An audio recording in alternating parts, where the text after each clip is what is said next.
everyone, welcome to episode 3 of The Loop. I am your host, Joe Dunbar. With me, as always, is my good friend, Louis Robinson from across the pond. Louis, how are you doing today? I'm fantastic. Cheers, buddy. How are you keeping, mate?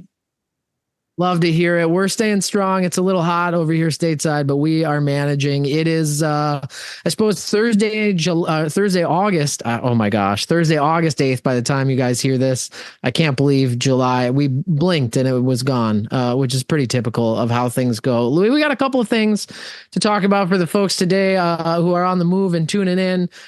For sure, we're going to continue. I think it's going to be an ongoing trending conversation. Interoperability is going to be a topic of conversation today. I want to talk a little bit. I think this will play right into, we were chatting beforehand, right? A little hosted BYOD kind of conversation and some things to look out for and plan for and be aware of when you're talking about hosted native rooms that have BYOD functionality.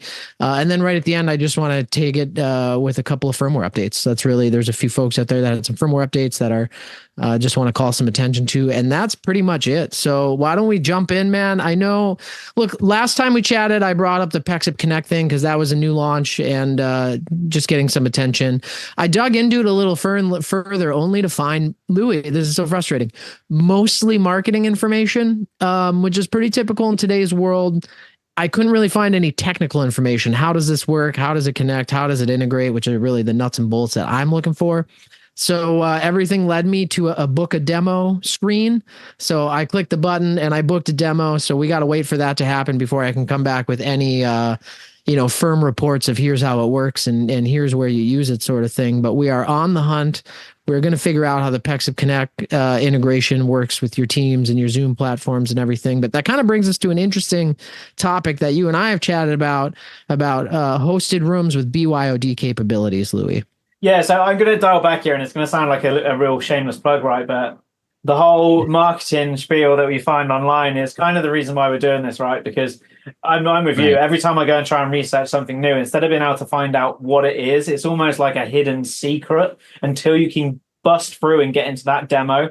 And luckily for us, sometimes we're a bit ahead of the curve, right, on those demos, and we can get some of that info before it is released to the mass market. So I'll be joining you on that demo. Don't forget. Don't be leaving me out. And I'm looking forward to hearing a little bit more. I did the same as you, right? I did my own research, and everything I came up with was just get ready for it, as opposed to what we could give back. So yeah, jumping into it though, hosted BYOD rooms. What do you mean by that, Joe? What do the people need to know?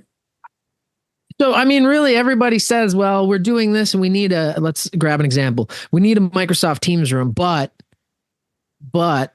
it also needs to work with X, Y, or Z, a laptop, bring your own device. And it's like, okay, so you need a hosted room with BYOD capabilities is really what we're talking about. And I specifically use this verbiage. It's important to understand because the hosted platform is your native solution.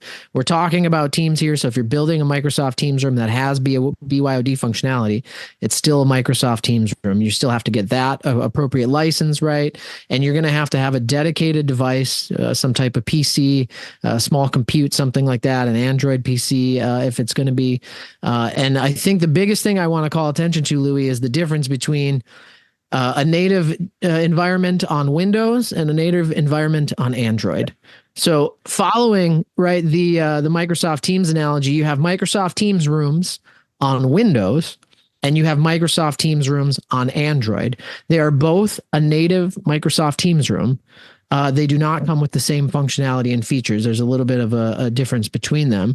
If you're wondering what those differences are, we won't dive into all of them right now. We'll put you to sleep. You can find them on Microsoft's website. You can certainly hit us up anytime, and we have a good link for that. But Louis, that's my big thing that I really want to drive home to people is that when you're doing a room like that, right, and you have a hosted room with BYOD functionality, you're going to have an in-room device that's dedicated to hosting that room. And that device could be a standalone computer that's running Windows IoT with Microsoft Teams rooms installed on it, or it could be an Android computer that lives inside of, say, a Rally Bar, for example.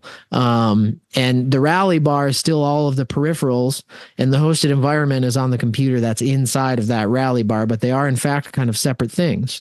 Because when you plug in, say, a Logitech switch to a laptop to gain BYOD functionality, the computer that's living inside that rally bar is now kind of a moot point. It's running Teams rooms on the other side of the world, so to speak. And when we plug in our laptop, we are just taking advantage of the microphones, the cameras, and the speakers inside that device. So there's another device that we had talked about that we use a lot in design, which is from InnoGenie, the toggle and toggle rooms, right? Yeah, we're seeing a lot. Yeah, over here as well. That's one of our go-to devices, I would say. So we do, like, we've got Lenovo as a platform for our Microsoft Teams rooms on Windows devices, let's say. That's a mouthful. There we go. You got the wrong side. You're pointing to Starin. You want to go Lenovo. There we go. Wrapping my Lenovo shirt for the folks that can see us. But so we use a lot of Lenovo core systems to build our MTR rooms, let's say. And having something like the InnoGenie toggle rooms device allows us to make it really simple and easy to connect that MTR to effectively, let's say for the everyday end user, just a switching device that has one USB-C cable, so they can walk into the room, use that hosted platform as they normally would with their little touchscreen controller that you would get from Lenovo or another manufacturer like you mentioned, Logi. And then with the neat, clever. Insert your brand. Exactly, yeah. Insert the brand there. One of the many that the Midwich group do. Right. And then the other side of it is just a USB-C cable, right? So everyone knows that that shape goes into the right USB hole of your laptop. It automatically switches over, or you can configure these devices to need to be forced to switch over. Either you could use InnoGenie's button that they've got, or you could implement different control systems that some people already have. And then it's nice and easy, right? And I think the thing for me there is end user adoption, because whenever I hear a lot of partners talk about this, they almost think that it's too complicated for people because there's two ways of doing things. When in actual fact, 90% of people will probably walk into that room, see the touchscreen controller and just join their meeting. Right. And anybody going in to do the BYOD piece is just looking for a USB-C cable nowadays, because that's kind of standard now. We're all used to USB-C cables. And if you walk in and you see that cable and you plug it into your laptop and your screen comes up on the display and you can see that your peripherals are the room peripherals in your platform, it's a nice, easy end user adoption. There's nothing else to know at that point. I think it's easy to run with. Where I see a lot of folks getting hung up, and you know, talking about InnoGenie, the toggle rooms particular, that device is a USB host switching device and an HDMI switching device built into one box. So it's doing both of those functions. And you're basically taking your peripherals, your cameras, your mics, your speakers, you're plugging those into the host switcher, the InnoGenie toggle rooms in this example. Same thing applies for like the Logitech switch, right? They have a hub and it's sort of a separate piece, but it's the same functionality. You're taking these USB devices, they're staying in line and connected to your dedicated host room until it recognizes a laptop in the chain, and then it's saying, okay, forget the hosted device. We're going to move your USB handshake over to the laptop device, and now you can use those devices. So it's really important for people to understand, right? There's a hosted room, a native room. There's a BYOD room, and then there's a hosted BYOD room where you add BYOD functionality. These are three independent things. And when we're talking to our dealers in particular, I get a lot of questions about, oh, I need this, but it also needs to do X, Y, and Z. There's more ways to do it now, but you kind of got to play by their rules, which I think is important to understand, and tags into the ongoing conversation of why can't I join this meeting from that platform, which is, you know, ongoing and we'll continue to learn about. I know, Louis, we're talking BYOD here. You were testing some Yealink gear? I was, yeah. So this week we were testing the new A40 from Yealink. So it's their new Smart Vision. We've got the Android version of it, not the Smart Vision 40 that comes in the Windows version. Again, going back to that splitting, there's 3 versions of that product now. There's the version that is the USB peripheral, there's the A version, and there's the Windows version. Test it out with BYOD mode to start with, again, just because we're on the topic. Nice and easy to set up, nice and easy to get working. A little bug that I've seen in the old A series products is when you set them up in BYOD mode, it has to have an internet connection. So they don't just have to be on the network to pair the pad to the bar. There needs to be a network connection. I've not found out why yet. I don't understand why. But the old A30 bars, let's say, for the example, because that's one of them, if you were setting them up in BYOD only mode, they had to have some access to the outside world before you could use them. Whereas the new one, I tested it on a closed network, no access to the outside world, set it up as a BYOD only device, and it works straight out of the box. Love that. One caveat Love though, that. because we're always finding caveats when we do these things. If you plug your laptop into the USB-C on the touch panel, it will appear as if you can use it in BYOD mode. You can. So if you're deploying these, no, you cannot. It didn't work for us. We couldn't get it to work at all. Right. And we did go to support as well, and we couldn't get support to give us the workaround for that. So it seems like that might be a to-come feature. But at the moment, if you're deploying these, it has to be USB-C back to the bar itself, not the touch panel. However, it will look like you can use it because you can plug your laptop in. Your laptop will effectively try and take over, but it won't complete the connection. So it has to go directly to the bar. This is good to know, primarily because we get people that see this and they go, oh, this is a bad design. Why did they do this? It makes it look like you could do this. And that's a great thought. But to your point, feature to come probably, right? I think is kind of the long-term stuff. And even I'll touch on this in some of our firmware updates. A lot of functionality like that. I love that manufacturers are building in future considerations into their products. So here's the hardware of it. We haven't figured out on the software end how it's going to work or function yet. So we're still working on that, but they build the hardware in. So I love to see that. I at a Microsoft event a little while ago, I saw the S40 in action, right? So a different version of the same bar. And I got to tell you, I was literally, we were in there setting up before any of our partners showed up. And I had to ask him, like, what is this bar way over in the other corner room? I mean, I think that to be 30 feet away from me. And it was still framing us on the other side of the room. Cause that bar is really, you know, it's impressive how well it functions. So if you're sleeping on it, don't anymore.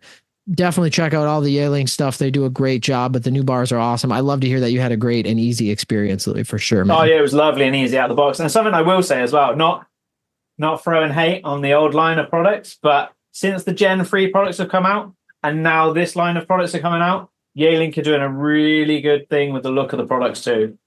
It was it's a very sleek design. It's a nice design. It doesn't look intrusive and it doesn't look dated either. I'm not throwing hate on the old models, but the silver look on some of the old models, to me personally, looked a bit dated. But the new line of products do look really sleek, and they do look like they're going to fit into the modern workspace really nicely, in my opinion. Right, that's an opinion matter, but let us know if you share it. You know, comments, like, subscribe, all the stuff you guys got to do. I got a couple of firmware updates. 2 companies, Louis. I don't want to put you to sleep through this, right? But I love using this platform, or starting to use this platform as a way to communicate this kind of information out.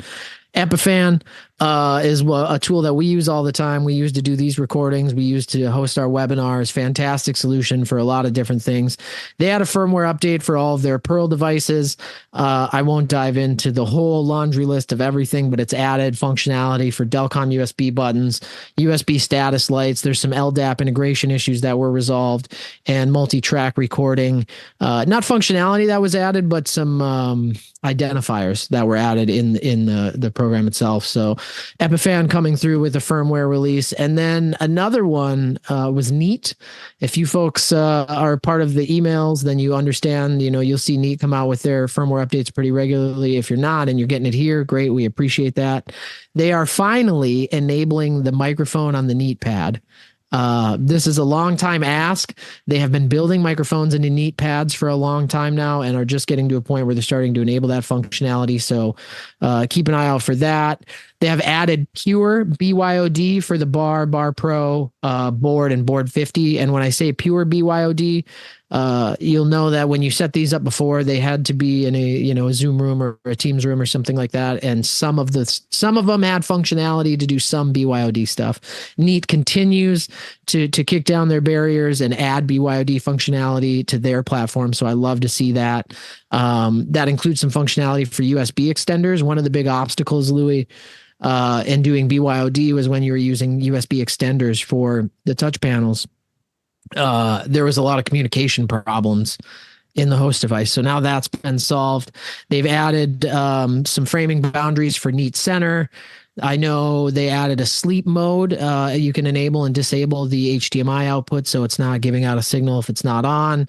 You can now unbind a Neat pad from a Neat board. You obviously don't need a Neat pad if you're using a Neat board, but it was that way before. you can separate from that. And there's some bug issues and fixes in there as well. So that's kind of the low down and dirty on our firmware updates.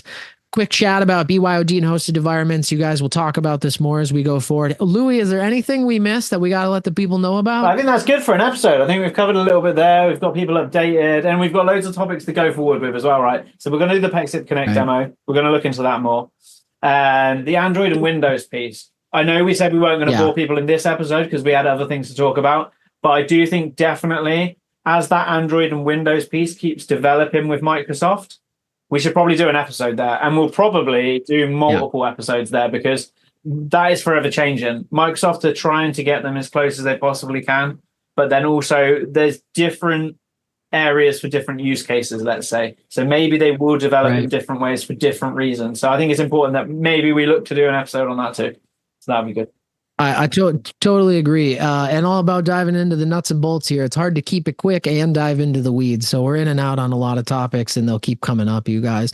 Appreciate everybody sticking around and listening and tuning in. Like, subscribe, comment. We certainly would love to hear any feedback, thoughts, stuff you want us to cover, talk about. We definitely want to know that. Otherwise, stick around for the next one in 2 weeks. We appreciate you guys coming out. Louis, take care, buddy. Appreciate it, Joe. Cheers, mate.